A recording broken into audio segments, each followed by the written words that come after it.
Here's a recap of what we know about the Israeli attacks on Iran. Israel says it has begun precise strikes against military targets in Iran. Several explosions have been reported in and around the capital, Tehran.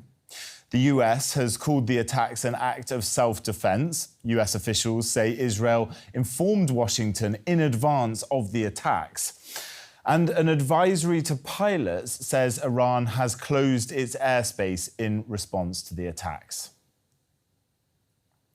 OK, Behnam Taleblu is an Iran analyst at the Foundation for the Defense of Democracy. He's joining me now from Washington, D.C. It's really great that you're coming on the show. Iran was certainly expecting this attack. What have you been hearing out of the country? What's your assessment of what's happened? Pleasure to be with you. Yes, indeed, there's a couple different strands of what is being said right now in the wee early morning in Tehran and really across Iran. One is kind of the semi-official, if not official, narrative that is still taking shape and really morphing before our eyes. And the other is divergent sentiment pouring out on social media by Iranian users in that country.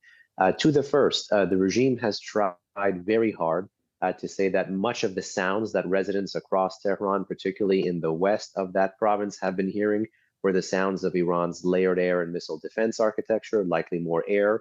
There is some video out there to this effect. Later on, you've had these same semi-official and official outlets try to push for calm, say that actually the airport, particularly Imam Khomeini Airport and Mehrabad Airport, are working just fine and there are no closures. And then lastly, in semi-official outlets such as Tasnim, which is believed to be affiliated with Iran's Islamic Revolutionary Guard Corps, there is talk about the right of self-defense. So this is an evolving narrative from semi-official and official voices inside that country. Socially, given the massive chasm that exists between state and society, and given the fact that since 2009, anti-regime Iranians and dissidents have largely focused on the regime's spending and Islamist, foreign policy that prioritizes Hamas and Hezbollah, as seen and heard in the slogan, "Not Gaza, not Lebanon, my life only for Iran," which we've seen and heard for a little over a decade and a half, 2 decades out of Iranian protesters now, has likely moved into social media, criticism of the regime that we're seeing. But still, right now, there's a lot of individual Iranians reporting that which they see and hear, which is also the second wave that is being reported and seeing first on social media like X. And what do you make of the Israeli attacks so far? We don't have that much information, but we do have some. Does it appear to you that this is a sort of restrained, targeted attack, or is this bigger scale than perhaps was expected from your perspective? Well, time is the factor that is confounding that variable. Had that quote-unquote second wave not begun, which has a wider geographic spread, including sites in the center and in the south, one would have believed that this was just a defanging operation, one designed to go after some of the long-range strike capabilities of the Islamic Republic, not destroy them, but go after some of the places that produce them, some of the places that store them. But there are more and more targets coming to the fore that are believed to be associated with the Islamic Revolutionary Guard Corps Aerospace Force. This is the entity in charge of the largest ballistic missile arsenal in the Middle East. And there's also even reports of a strike on a security force named the Basij, which is the pro-regime paramilitary that exists in that country that engages in a significant amount of domestic repression as well. So the Israeli target set is changing literally by the hour. It's growing in scale and scope. Still, it's premature to call this a regime change operation or even a decapitation operation. This is designed, I think, to deepen the blow and to increase the costs of the deterrence model that Ali Khamenei, Iran's supreme leader, thinks he's able or has been able to employ since the April 13-14 ballistic missile, cruise missile, and drone barrage against Israel. And make no mistake, that was a game changer in the otherwise 4-decade-plus Israel-Iran shadow war, which, as you can see now, is clearly out and into the open. Yeah, exactly. This is no longer a shadow war anymore. Is that your assessment? How dangerous do you see where we're at right now? Well, this really is a precipice because military success will beget more and more military success by the Israelis. Conversely, the Iranians do find themselves, at least in terms of that deterrence calculus, between a rock and a hard place. If they don't respond, well, then of course their entire deterrence model in the region goes up in flames, given the successes the Israelis have had over the past month and a half now against Hezbollah, against Hamas, and even some of the other Iran-backed actors in the region. But if they do respond, they're responding overtly and directly again to an adversary like Israel that has significant military advantages compared to the Islamic Republic. And indeed, the Israelis have escalation dominance and great power cover like the American, such as that which America can provide, which, as you can see with the squadron of the F-16s, with the support for integrated air and missile defense and the provision of the THAAD batteries, can indeed be quite significant. So the Iranians, I think, are trying to win this war politically because they can't win it outright conventionally and militarily. But that doesn't mean that the war won't widen. In fact, I do believe the chances of it widening after the U.S. election remain significant. Is there any way of sort of de-escalating from this point now? Obviously, it is an escalation. Obviously, it does raise tensions. Is there any way out for Iran, or do you expect quite a strong response? Well, the problem is if the Islamic Republic had wanted an out, there were probably many off-ramps, many exits over the past 4 decades for it to revise or restrain even its revisionist foreign and security policy. So it really put itself in this position, leaving the Israelis with the option, particularly in the aftermath of the October 7 Middle East, which, as you can see right now, is a multi-front, multi-domain war for the Americans, for the Iranians, for the Israelis, as well as a whole host of other actors in that region, such as some of the Iran-backed Shia militias. And I think we may be a bit too far past trying to get de-escalation to reset the pieces in the Middle East. I think some of the well-intentioned, obviously, but short-sighted calls for de-escalation early may have been what got us into this position to begin with.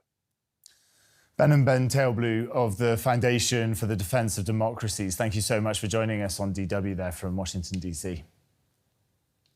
Thank you.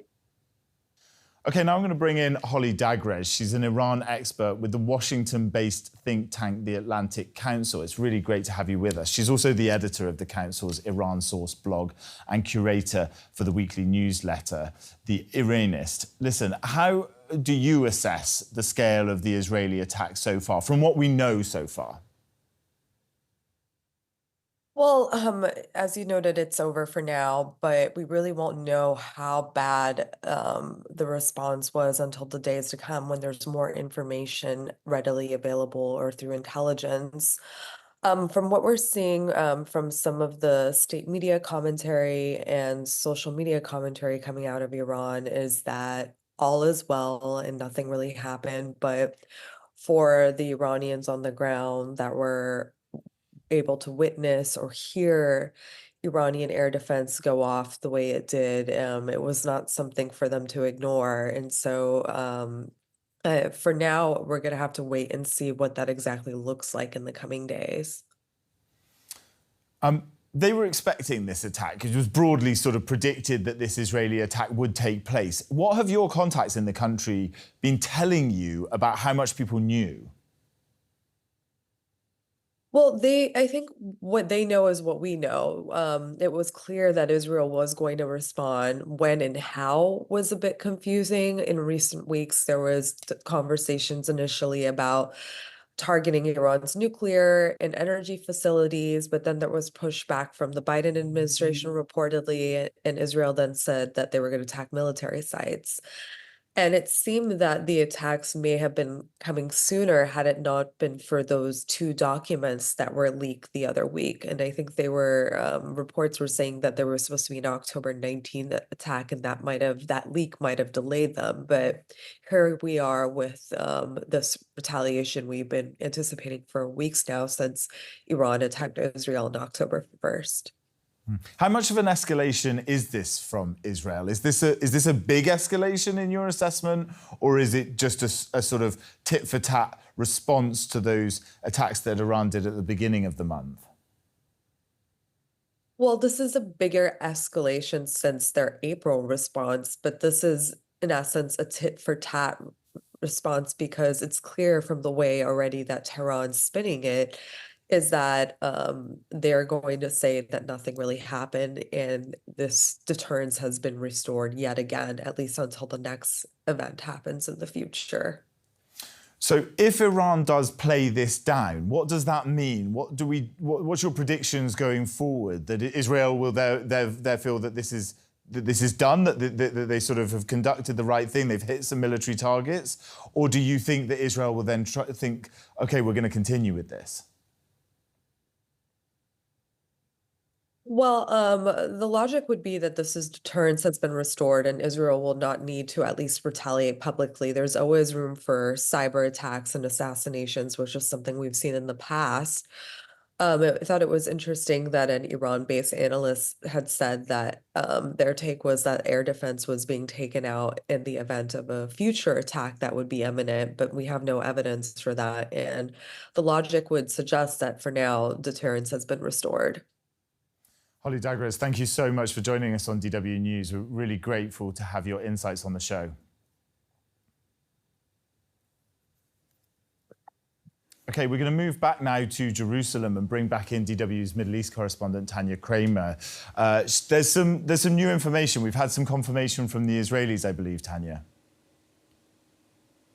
Yeah, that's right. While we were talking earlier, the confirmation came from the military spokesperson again from Daniel Hagari, who said, "I can now confirm," and I'm quoting here, "that we have concluded the Israeli response to Iran's attacks against Israel." He again reaffirmed in that statement that this was a retaliation against with precise and targeted strikes, as they put it in the statement, on military targets in Iran and thwarting immediate threats to Israel. There's also a warning coming in that statement, basically saying that if Iran would make the mistake to begin a new round of escalation, then Israel would also continue to do so. So what it appears right now is that what we've seen starting around 2 a.m. local time early this morning is now concluded after several waves of strikes in Iran. We still have to get more details on those military targets, but from the point of view of Israel, this round is now concluded. Tania, do we know whether Israel is considering this operation a success? Is it perhaps a bit too early for that assessment? What do you read from what you've heard from the officials in the last few moments? Well, I think it's too early to say. I mean, from what they're saying, you know, they had their plans. It seems that they did what they had in mind to do in Iran. Again, they're very clear in saying we targeted those military targets. We still have to get much more information on those targets and what happened there. So at the moment, I think it's too early. But I think what is important here to stress is that they say, from Israel's point of view, this round has now been concluded, and now, of course, all eyes would be then on Iran. And we just heard, you know, there were some state media trying to say, you know, this was a very limited attack. You know, from what they're saying right now, maybe also a sign that they don't want to escalate it further. But we need still to hear something official as well from Iran. So I think we have to wait a bit to hear more from either side. You know, what is at stake here, how the next hours will unfold. But there is at least this official confirmation now that this round of retaliatory attacks is now over from Israel. Tania, thank you so much for coming back in and keeping us up to date. We're really grateful. Tania Krämer, DW Middle East correspondent in Jerusalem.